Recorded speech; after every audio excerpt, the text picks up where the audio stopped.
ఈరోజు ఒక వాగ్దానం చేస్తున్నాడు దేవుడు, నిశ్చయముగా నేను నీకు తోడై ఉంటాను. అయితే నిష్కలంకమైన కన్ను కలిగిన వాడు, అపవిత్రతను చూడలేనివాడు, అపవిత్రత నువ్వు చేస్తూ ఉంటే ఆయన నీ వైపు కళ్ళతో కూడా చూడలేడట. అలాంటి నిష్కలంకమైన కన్ను కలిగిన వాడు మన వైపు చూస్తూ మనకు తోడుగా ఉంటానని చెప్తున్నవాడు. అయితే ఏమని సార్, ప్రభా నీ ఎదుట నా ప్రవర్తన సరిదిద్దుకుంటాను ప్రభా, నీ ఎదుట నా ప్రవర్తన జాగ్రత్తగా చూసుకుంటాను ప్రభా, అన్ని విషయాల్లో కూడా ఎక్కడ నా జీవితంలో పొరపాటు ఉందో అవన్నీ ఈ మొట్టమొదటి రోజే నేను సరి చేసుకుంటాను. రూతు అమ్మలాగా.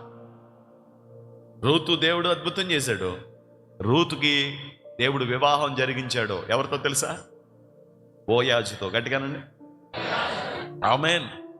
బోయాజు ఆమెని పెళ్లి చేసుకున్నాడు. ఎందుకు పెళ్లి చేసుకున్నాడు? గట్టిగా చెప్పండి. మరి నిన్ను దేవుడు పెళ్లి చేసుకోవాలంటే, నీకు తోడుగా ఉండాలంటే, తోడుగా ఎవరు ఉంటారు చెప్పండి? భర్తే కదా. ఇప్పుడు తోడుగా ఉంటానని చెప్తున్న ఆ భర్త నీలో ఏం చూడాలి? గట్టిగా గట్టిగా ఏం చూడాలి? నాలో ఏం చూడాలి?